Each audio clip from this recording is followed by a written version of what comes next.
Good deal, man.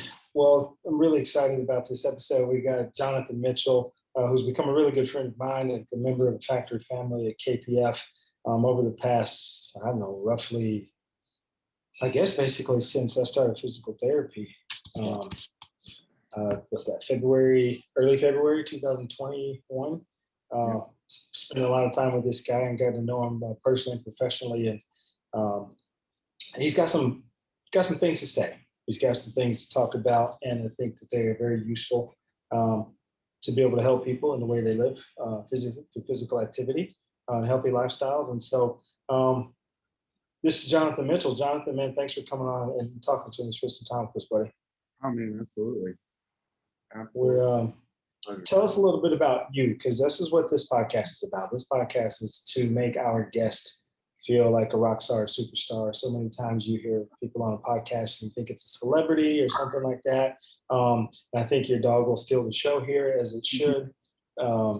And just tell us a little bit about yourself, man, because we want to spotlight you, what you do, how awesome you are in terms of what you can provide for other people on a daily basis, man. Yeah, thank you. So I grew up in Columbia, South Carolina. Growing up, I played probably every sport you can imagine. I was good at all of them. I never excelled at any of them. So that's why I kept sport hopping. Middle school, I played basketball and golf. After basketball, went on to be in the marching band actually, and then from there played football, lacrosse, ultimate frisbee, and then in college I was a collegiate rower. After I rowed for about 3 years and graduated, I took a year off between PT school and grad school, and as I did that, I was the rowing coach at Clemson. Well, I was the novice rowing coach for the club team. So I did that, but I was also a kickboxing trainer at 9 Round, if any of y'all have been to 9 Round. So during my year off, I kind of did both of those. And backing up a little bit, in high school, the thing that kind of got me into the PT and fitness world was, of course, my athletic background, playing all those sports. But two, I was a big science guy, and in high school they let us major in something, and with that major, they let us take some elective courses in that major, and I chose, because of my athletic background, I chose sports science. And during those classes, I got exposed to a lot of different professions in the health world, and I don't know why, but physical therapy kind of stuck out to me. And so after I took a lot of those classes in high school, I decided I wanted to do whatever track it took me to get to be a physical therapist. Even though I'd never, ironically, I'd never been injured with all these sports that I played. Never got injured. I never went to PT or anything. Lucky man. I know, knock on wood. But I, just learning about the profession and how I enjoy being around people and athletes, and just enjoy pushing people. That led me into Clemson and majoring in food science and nutrition. Got all the prereqs I needed to go to PT school. And then, like I said, on my year off, I coached. And coaching, I think the year off wasn't planned. I took a year off because I come to find out I didn't complete all the paperwork I needed in my application to PT school, so obviously I got denied. So I ended up taking a year off, but honestly, that was probably the best thing that ever could happen to me, because I got to coach not only rowers, but I also got to coach people in the gym. And doing both of those kind of reaffirmed my passion for, pushing people to the limits, making them better, helping them reach goals. We took one of the biggest regattas in the country, in Dadvale Regatta. My rowers, who had never rowed before college, so they had never rowed before I started coaching them, took them all the way to Dadvale, the biggest regatta, and they placed fourth by like a tenth of a second. against all these schools and rowers who had been um, rowing for years. Took these kids who had never touched an oar before their first year of college and took them to the biggest regatta in the nation and placed, just a tenth of a second away from a medal. And, the pride that I got for them and how proud I was for them and excited I was like, man, doing this kind of stuff is what I want to do for a living. I want to help people reach their goals. I want to help people like see people succeed and kind of push them to their limits to get there. Whether that means making fun of them to push them a little bit. I kind of play around in the in the clinic, as you've seen. Yeah.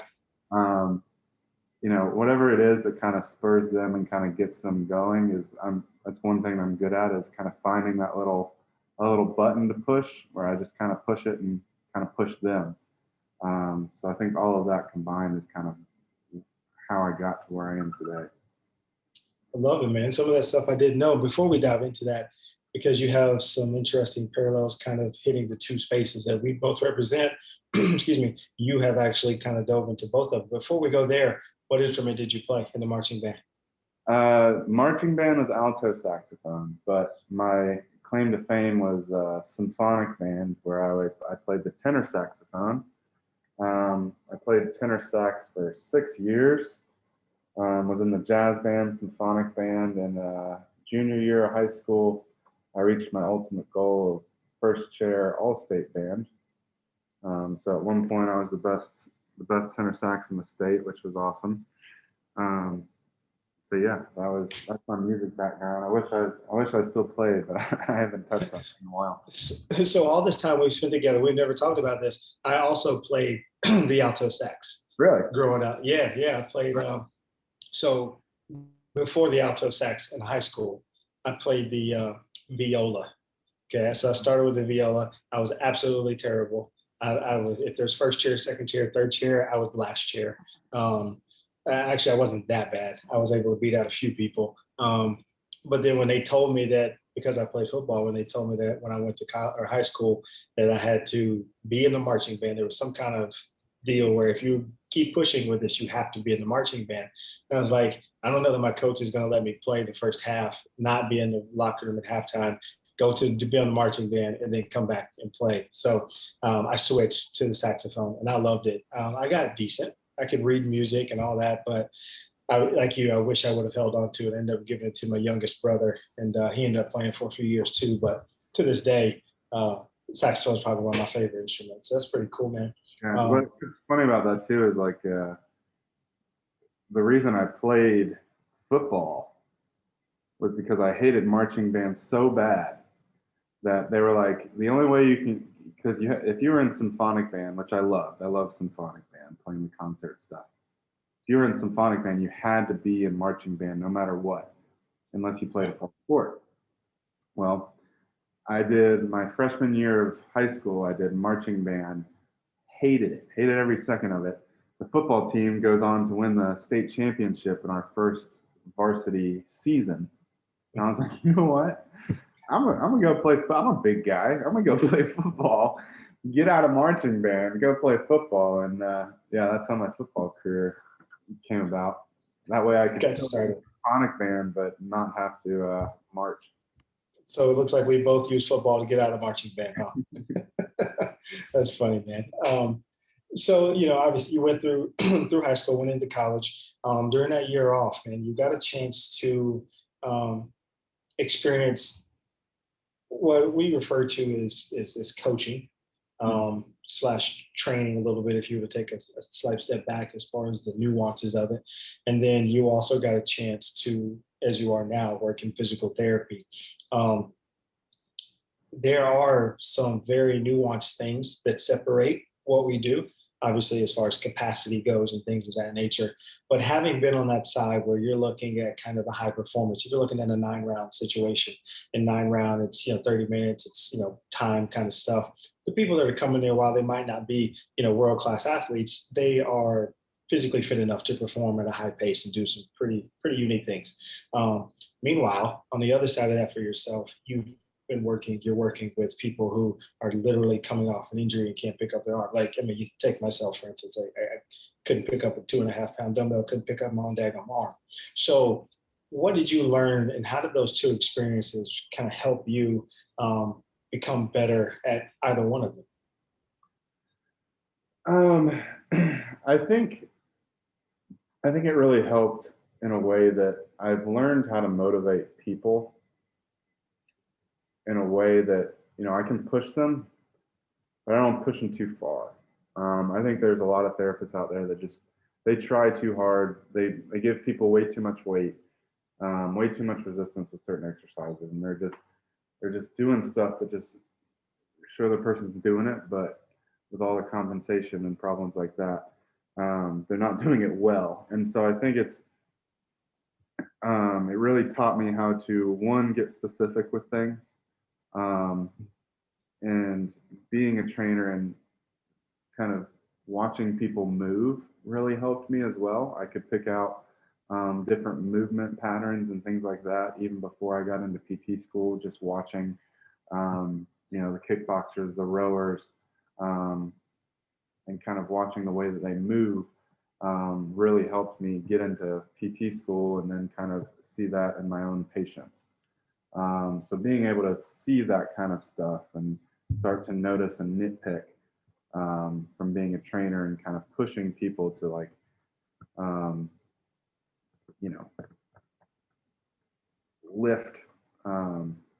lift certain things, or reach personal records, reach personal bests, things like that, without going too far and kind of emotionally tearing them down. I think is what kind of the biggest thing that kind of helped carry over into the PT world. Find balance between criticism, pushing, but also praising, to keep that person involved and wanting to do better. Because I feel a lot of people criticize a lot, and then they never build that person back up. It's like, man, I can't do this right. Why can't I do this right? And so keep trying, and nobody's like, I appreciate your effort. Like, this looks good. We're almost there. Just keep working. We got it. Right. I think kind of taking that from my coaching and training experience really helped kind of lead me into. I love that. Yeah, to your point in that regard, in college, I had a coach that he was very good at belittling you as a player. It would be in the film room, would it be on the field. He was very good at tearing you down, but he wasn't such a fan of giving you praise when you did something correct in order to lift you up after kind of quote unquote tearing you down a little bit. And that was something that I picked up in college in terms, because I always knew that, kind of like yourself, that this is the path I wanted to go. So learning that from him, or what not to do rather, was kind of very similar to that. So, and I know, having worked with you as a patient, I have appreciated that myself in regards to attention to detail. And I remember this one particular time I was doing an exercise. I can't remember exactly what it was. You told me to do so many repetitions of something, and you stepped over to record what I was doing. And I kept going, and I went further and I went further. And you came back, and I was like, man, I'm a little tired, man. This kind of hurts. He's like, well, how many did you do? I said, I did X number. He's like, well, I told you to do this many. I didn't tell you to do that, man. Calm down. Don't be doing too much. Whereas some people like to reward that overzealous. I got to push hard. I got to do this kind of thing. You're very understanding of when the time is to pull back and when the time to go forward and push. I think that's extremely useful coming from a patient perspective of yours as well. You talked about seeing movement patterns and feeling like that was kind of a real natural thing for you. Obviously, going through the coaching and through the training, the formal education on movement as a physical therapist, as a trainer. Let's kind of dive a little bit into the the skill sets that you worked with. So you started working first and foremost as a coach with rowing. In today's fitness world, you see rowing a lot, whether it be with the Concept 2 rower that's got wind resistance, or you've got the water rowers or some other facilities. What are some, and you've talked about this a lot, we were kind of talking, I think, a little bit today about the hips and how that's been affected by your rowing experience. What are some of the movement compensations and issues that you see that develop from athletes with either bad rowing posture or with overdoing the rowing? With rowing in particular, um, there's probably two of the biggest things is if we don't have the right hip mobility. So with the rowing stroke at the catch, where you're about to kind of push and pull as hard as you can, if you don't have the hip flexion there, and those hips aren't able to flex up, to that level, what's going to happen is you're going to get a lot of compensation through the lower back and upper back. So one of the biggest things that I see with rowers is they've got upper back and middle back pain, or discomfort because they're trying to compensate so much with that kind of forward reach like this at the top, because their hips don't move as well. Or, the same thing kind of happens at the ankle with how much hip flexion you need for a rower. It's a little different in a boat, but on the rower, that ankle has to move kind of like that. And as you kind of push, and then as you get it up to the catch, we get that motion, then you push. And so if we don't have the right ankle mobility, that hip's not going to be able to move as well. And so you're going to find all those kind of compensation patterns in the lower back, the upper back, as well as I see a lot of external rotation of the hips, where the hips kind of dive out that way as the person's coming up to the catch, to compensate for that hip flexion, and to be able to use as much hip mobility as I can before they start compensating for their back. Me in particular, I do that. When I go up to the catch, I don't have good hip flexion. I know the good thing about me is I know my limits. I don't have good hip flexion, so I do compensate by, kind of looking almost like a frog as you go up to the top, because those hips kind of turn out that way. And I kind of round my back a little bit because I've got short arms. So when I try to reach as far as I need to, when I was a rower, because the more water you get as a rower, the faster you're going to go. Well, I got short legs, and I got poor hip flexion, and I got really short arms for my body composition. So I had to compensate everywhere I could. So because of that, my hips would go out a little bit. I'd round my upper back a lot, as I went up to that catch, rather than being kind of up in this tall position. I'd be a little bit more here because I had to get as much water as I could. And that kind of translates over to the rower a little bit as well. Gotcha.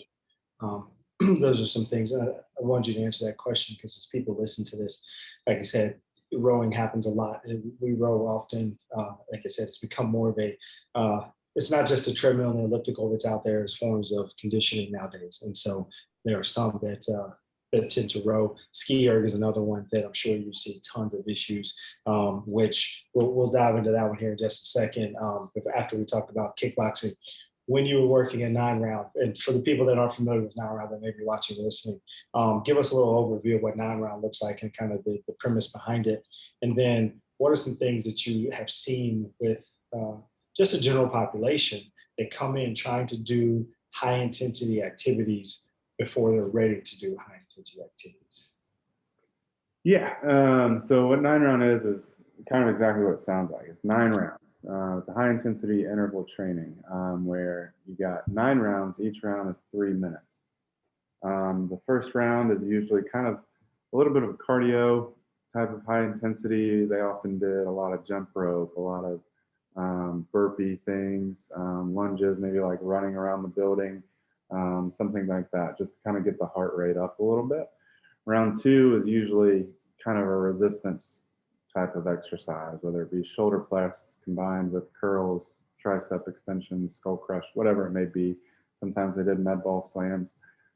It's more of a little bit more of kind of what we do at Knight's Performance, where it's kind of that resistance, but also a little bit of keeping your heart rate up rather than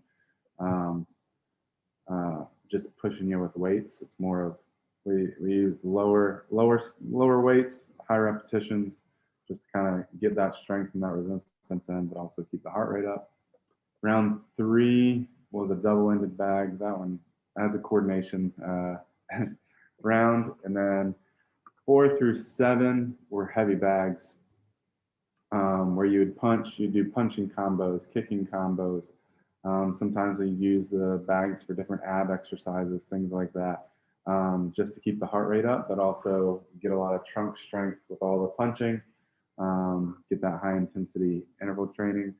Round 8 was a speed bag, and round 9 was usually a core exercise of some sort. And kind of doing all that for 3 minutes, and then between each round, you had a 30-minute or 30-second active rest break where you were doing like high knees, jumping jack, things like that. What was the second half of that question? I got lost. And so with that being said, I love 9 round. I used to do it a lot. I think his name was Shannon, the guy that founded it. Met him back with the guy we used to work for, and I got in the fitness industry where they were good friends. And so got a chance to go do it a lot, and I love it. So this is started in Greenville. Yeah, all over Greenville, locations everywhere. And I enjoyed it myself. So when you are going through this, as you said, some of it's high intensity, and if a trainer is not educated enough to know what they're looking for in terms of being able to help someone go through high intensity activity or regress things, what are some of the things that you saw for people that were trying to perform high intensity exercise when they weren't ready? What were some of the things that you saw as a trainer, and that maybe helped you realize that, hey, now as a therapist, these are some things that I'm familiar with what you were trying to do, but you couldn't do? Yeah, I think that comes down to a lot of like the movement dysfunction stuff, and people would pick up weights, for example, that they shouldn't have been picking up because they were too heavy. And because of that, what happens is you start to compensate elsewhere. And so you're not targeting the muscles that you want to target because you're kind of going through these compensatory strategies in order to do it right. And because of that, sometimes, say they were doing a goblet squat wrong or were using way too much weight, you'd get a lot of knee issues because their knees would dive in, or they'd get like some neck stuff because, you know, that weight pulling them too far forward. They kind of end up in this position here where they're trying to keep their head up but also do this. And so the biggest thing was, you see people this isn't just 9 round, it's kind of every gym that I've seen. People get prideful in the amount of weight that they can lift. Oh yeah. They push themselves a little bit more than they probably should because they're not doing the exercise right. They're just doing what they think is right, but they don't have the body awareness to know that what they're doing is not targeting the muscles that they are supposed to be targeting with that given exercise. And so I saw a lot of, like at 9 round, I saw a lot of knee stuff, a lot of ankle stuff from the kicking and twisting and the pivoting, because, and that also goes with the knee as well, because people, especially the older population that had never done anything athletic coming in, they don't even know how to pivot well. And so kind of going off of that, they're, you know, if somebody's trying to pivot and kick a bag, but their foot's stuck to the floor like cement, you're going to get a lot of rotational aspects of that knee, which if they're not used to training like that, can cause some irritation issues. So it was more of people would try to just jump into it without kind of starting from the bottom, and using just too much weight or trying too many repetitions or something like that to kind of aggravate certain structures. Gotcha. The kicking aspect, you talked about the ankle. From the punching aspect and obviously that rotary aspect, did you ever see any issues with wrist, elbows, and shoulders? Shoulders, yes. There would be a good amount of shoulder issues. Wrists, surprisingly, no, but I think a lot of that was due to the wrist wraps that you wear. I know me in particular, it was more so my knuckle. It was always my right middle knuckle. I don't know what it was, but it always got me. But I did see a lot of shoulders. And we're doing this shoulder clinic in a couple of weeks at Night's Performance.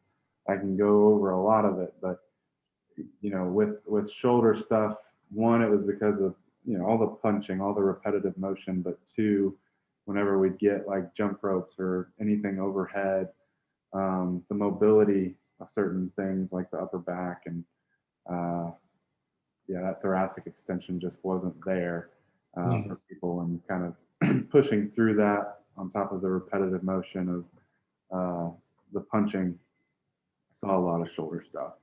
Yeah, you stole you did very nicely with my segue right there. You stole Yeah. that. That worked out well. And on top of that, so you talked about the compensation with the shoulder, with the spine flexion extension where it shouldn't be. To go back to the skiing, kickboxing. There's a couple gyms that have opened up kickboxing gyms, which again I enjoyed that workout thoroughly. The high paced stuff, and for me it was something different. And never having done any kind of combat sport, it was kind of fun to go in there and do that. And again, as rowing has now become more of a mainstream form of conditioning piece, so has the skier. Um, Essentially, just as a rower, indoor rower, you've got an indoor skier to simulate skiing cross country or uphill, if you will. It's definitely not downhill skiing. It is not nearly as lower body dominant or as effortless, if you will.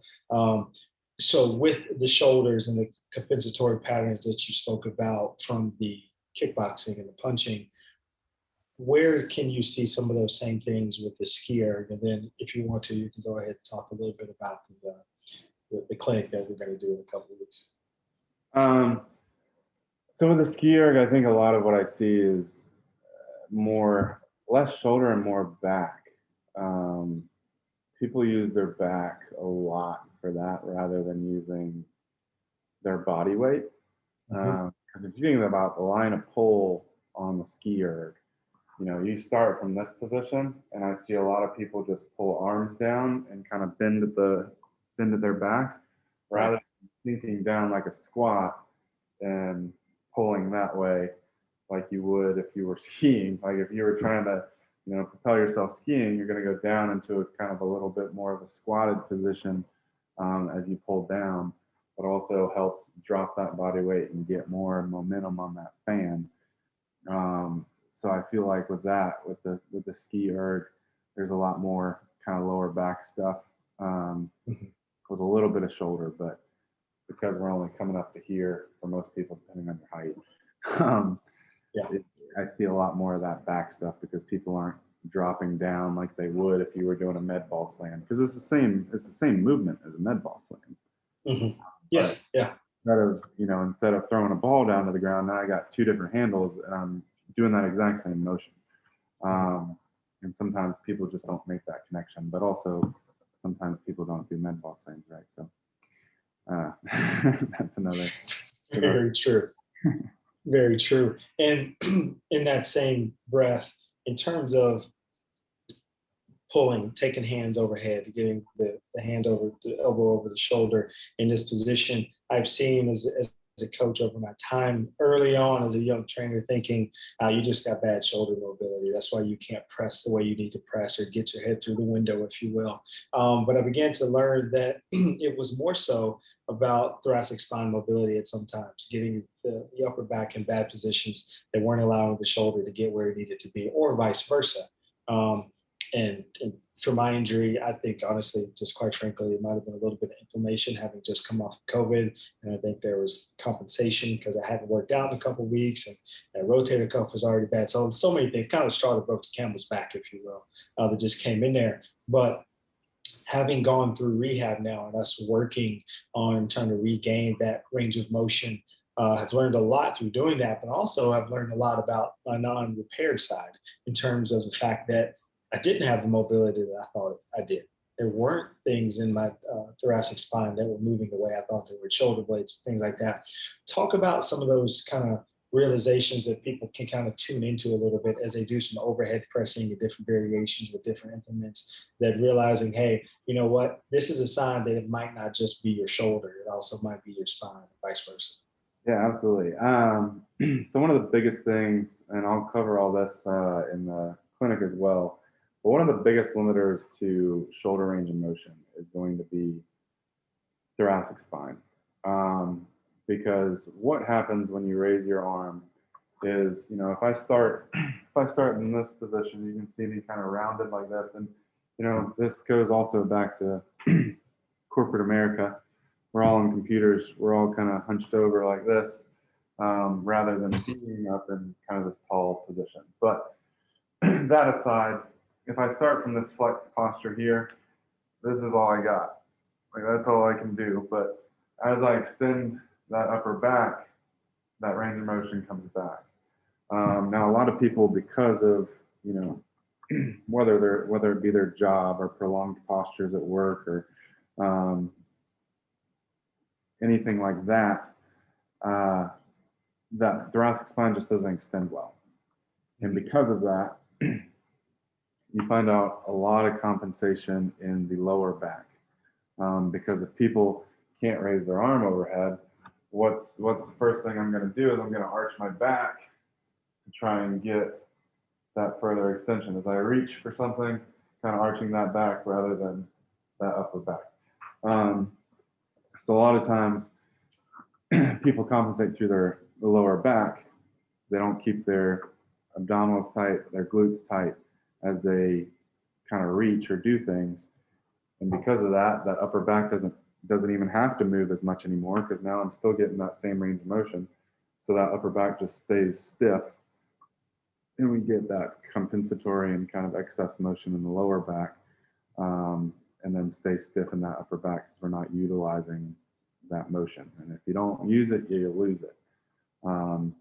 So the biggest compensation for decreased kind of thoracic extension is going to be that lumbar extension and kind of lordosis. And because of that, then you get into lat length and things like that, where if somebody's arching their back every time they're raising their arm, their lats are going to be tight because they're never going through their full range of their lats either. So it's kind of a catch-22, and there's a lot of different things to touch on with that, but Right. Yeah. That's good, man. Yeah. So for those of you listening, watching, at KPF, we're going to have Jonathan on August 22nd at 10 a.m. Jonathan's going to come in and go further detail in person about the shoulders and the kind of things that he's seen since the pandemic has started, in the sense of when the pandemic started, for most of us, for nearly everybody, the way you used to train had to kind of be altered. You either had to stop, you either had to find household items, or purchase things, or some of us just fell off the wagon. But now, as the world is opening back up, we're able to get back into the gymnasiums. We're able to get back into the places that we used to. And as he said, just you use it or you lose it. And a lot of us have lost it. And as we try to get it back, we don't have the range of motion or the strength we used to. So we've seen a lot of that over the past, roughly, I'd say 9 to 12 months, maybe. Yeah. And so we're going to talk about that. We're going to discuss that. But slightly switching gears a little bit here, Jonathan, you and your wife have recently welcomed in a new baby boy. Mm-hmm. Young Patrick, and I was talking to her just the other day, and I didn't ever think about this, but I was like, "How you feeling?"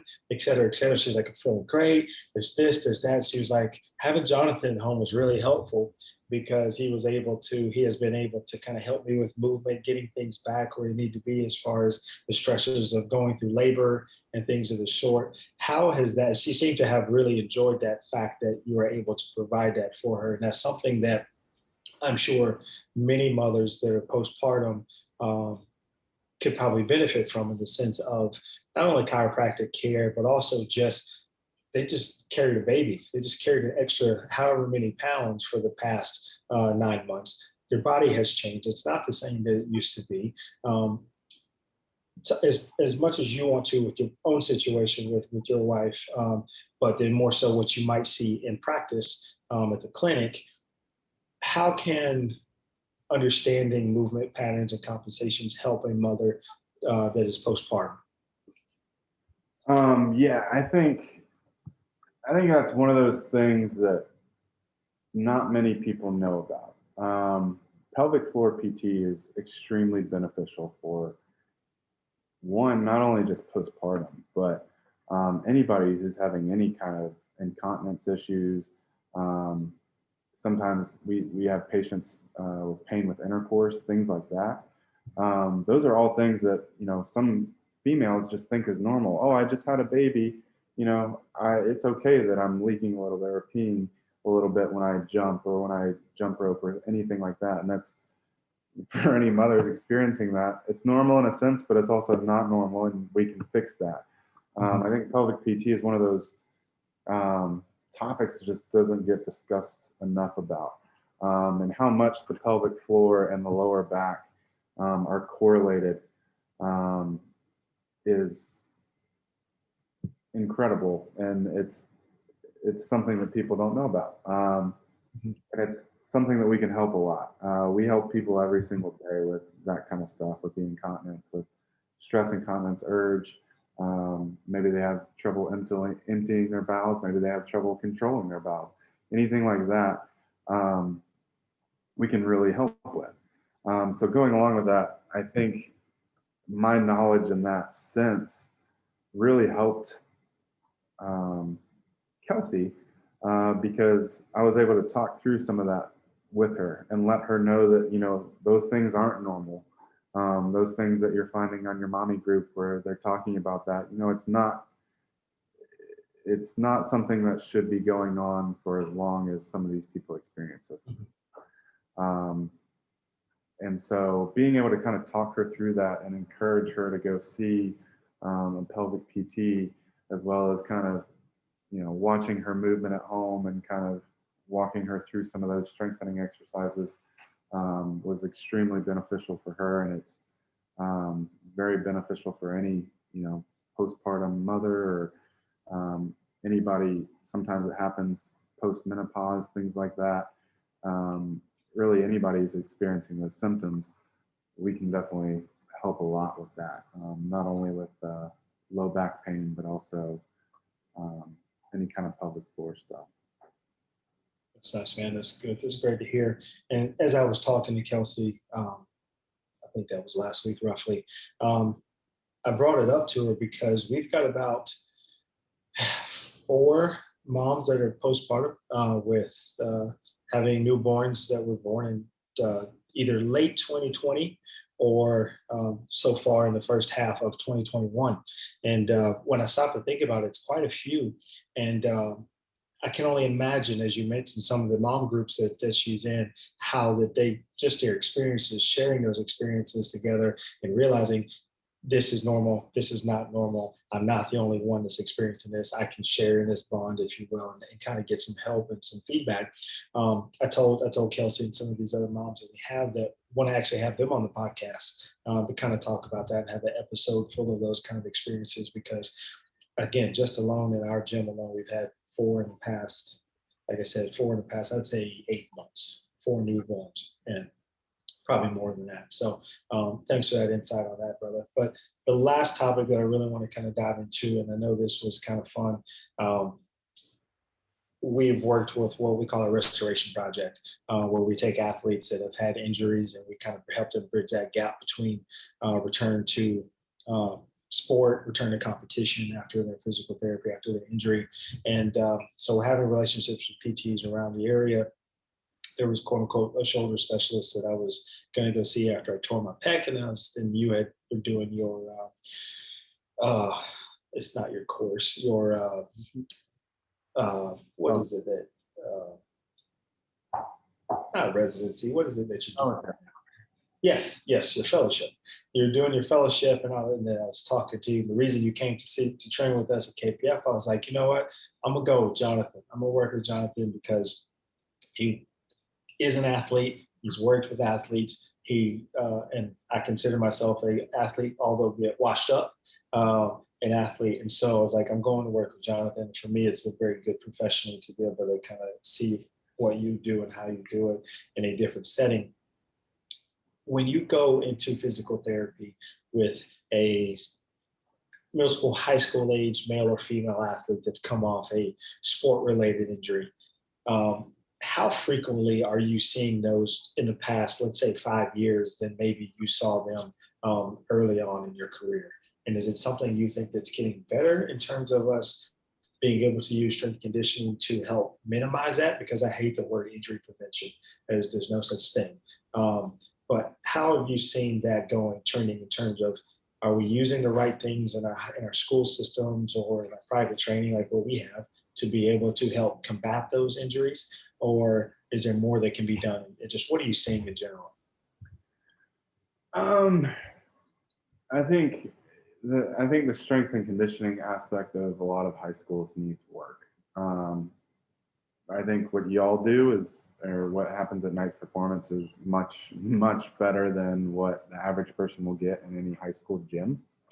Um, because I've treated a couple of football players. I've treated a lot of volleyball players, but they just don't get the attention that they need in terms of the form aspect of things, and that goes for even not just lifting weights, but also translation over to the field. I have this one offensive lineman that he was having foot pain, and I'm like, yeah, no, probably. I was like, yeah, no wonder you have football or foot pain. The way that one, you power clean, squat, run, all of these things, because he just didn't have the training that he needed. Um, I think the other thing that's happening a lot in sports too is we always want to be bigger, faster, stronger. And so that leaves even a little bit less room for error, because now we've got bigger people who are faster, generating more power. If we have one little instance of, my foot's planted at a 30-degree knee bend, usually if I was 10 pounds lighter and I wasn't producing this much force, I wouldn't have an issue. But now we got a torn ACL. So I think part of the thing with sports is we're developing these players to be extremely fast, powerful, and strong, which is great. But at the same time, our bodies do adapt. The tendons do strengthen, but now they're trying, or the ligaments, sorry, but now they're trying to resist a lot more force and a lot more power. So that's why what y'all do at Night Performance is so important for these athletes, because training these movement patterns where it becomes reaction rather than something that they have to think about.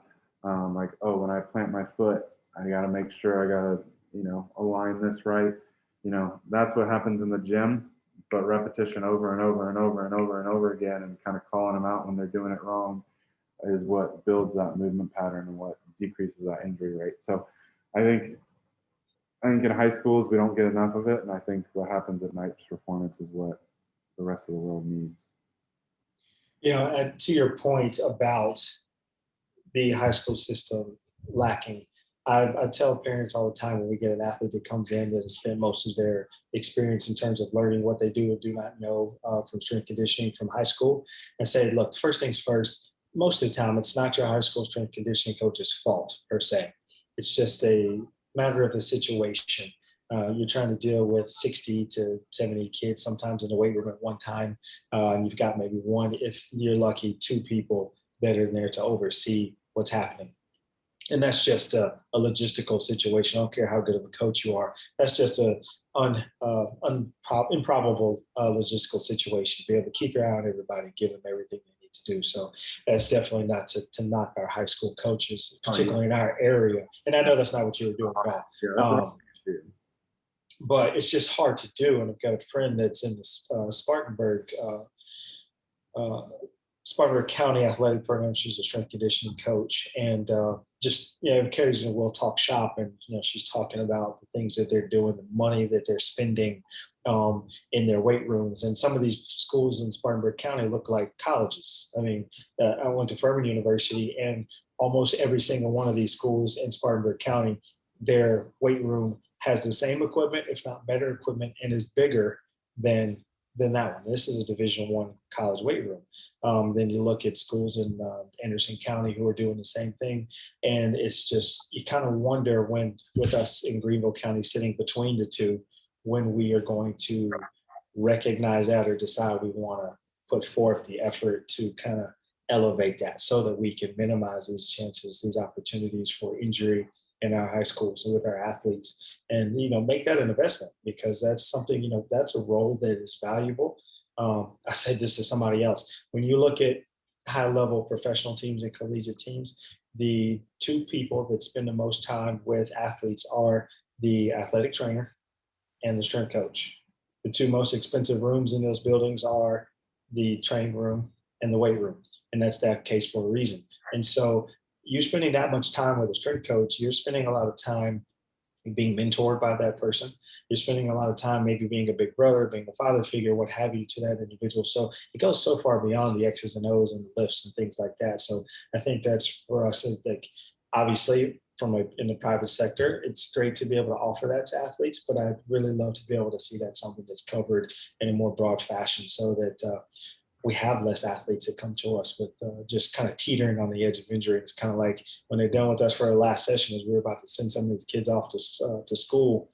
It's kind of like, I really wish you would stay with me, but I know you got to go, kind of thing, because they just really could benefit from so much more. And so seeing that from your perspective kind of really reinforces the things that we need to do to kind of continue to educate that and get that word out there for sure. Jonathan, man, I don't have any more questions, man. Is there anything that you want to talk about or cover from the perspective of anything that we've said tonight or that we haven't talked about? Not that I can think of. I think the biggest thing is when in doubt following an injury, if you're ever in doubt, go to PT first. And in South Carolina, we have something called direct access. Now, granted, there's an exception for Medicare, but with direct access, you can go see a physical therapist without a doctor's referral. And oftentimes, especially with how busy doctors are now, we can get you in a lot quicker than they can. And oftentimes, you don't need to go see your medical doctor or urgent care because we're so highly trained in kind of musculoskeletal disorders that we're going to be able to tell if you need to go see a doctor. And, you know, especially when it comes to athletes, there's no need to go see a doctor because I promise you I can diagnose you without any imaging or anything like that. And, you know, I actually did a presentation last night to probably 100 med students about how PT is beneficial. And the sooner that you get in, all the research shows this, if you see a PT within 14 days of an injury, you've got a 93% success rate. But I can't tell you how many people I get that are way beyond that 14 days because they go to the doctor. The doctor's like, oh, I don't know what you did. So now we got to order imaging, and now we got to x-ray, MRI, and things like that. Now it becomes a chronic problem. Whereas if I had seen them 7 days after the injury, they got a much higher success rate in therapy. They're spending a lot less money because all that imaging is ridiculously expensive, and they're just going to have better outcomes. And that goes for anything. You know, I'll get on my soapbox whenever we have the class, but I hate imaging. I hate MRIs and X-rays. It's such a waste of time and money. But sometimes it can be extremely beneficial. I will give it that. But go see a PT first, because the sooner you get in, the better and higher rate of success you're going to get and heal from that injury. Because time is of the essence, and the sooner after an injury you start your recovery process, the faster you're going to get back to what you want to do. Yeah, that was a thought when you were talking earlier that slipped my mind. I'm glad you touched on that for sure, because that's huge. I kind of had a little bit of both worlds, or both of those scenarios. After I tore my pec, I knew immediately, like literally, I fell to the floor and I knew exactly what I had done. I called the athletic trainer with the team. Fortunately, having that relationship, she was able to expedite me getting into the doctor. And I guess it's kind of a good thing / bad thing that was the same doctor that I had last seen almost 15 years ago in college. So we had a relationship, and I was able to get in there. I saw him that same day, probably 3 hours later. And he got in there, literally started feeling around. He's like, yeah, you tore it. And I did. Now, that was literally all that happened from injury to the time I actually got the chance to see the doctor, I think was 3 hours, which that doesn't that's not common. That's not common. That's not common at all. So I was very fortunate in that regard. But then going beyond that, so okay, let's get your MRI scheduled. Unfortunately for me, it's bad timing. It was 2 days before Thanksgiving, so of course I knew there weren't going to be a lot of people available. They were like, "We'll get you in, the day before."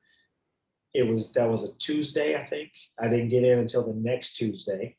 Then we didn't get my imaging. The lady, I was the last MRI in there for the night. The lady shows me my video, and it's a big white bright light on my shoulder right here. Like the whole thing was just lit up. Yeah. So clearly I knew something was wrong. It was confirmed, which again, like you said, we didn't really need all that to confirm what had happened. I could literally feel my pec hanging in my armpit. I know it's down there. And then it took another 2 or 3 days for him to get back to me and say, "Hey, we got this." And when he finally did, he texted me and said, "Hey, we can get you on the table." And I decided to wait a full month to go based on holiday and all that stuff. But I got a little taste of just the typical path that people go through, but then being able to go see someone like yourself, and it's an athletic trainer, because you guys are so highly skilled and trained now, is that you don't need a physician to be able to tell you what someone else can tell you now. And you can, like you said, direct access in South Carolina is extremely huge because you can bypass some of those things that you don't need.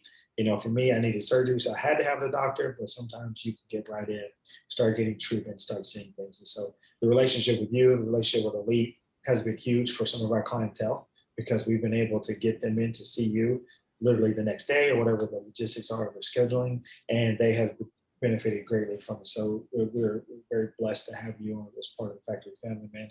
And again, I just want to thank you for your time tonight, Jonathan, man. And we'll definitely stay in touch and keep talking. And again, like I said, by the time you guys see this, it'll be probably a week before we have the clinic where Jonathan's going to talk about shoulders, really dive into that even more. It's free, so definitely come on out and learn a little bit, man. Jonathan, thanks again, buddy. Thanks for making time, and I'll talk to you soon. Absolutely. Sounds good. Thanks, Ryan. See you, buddy.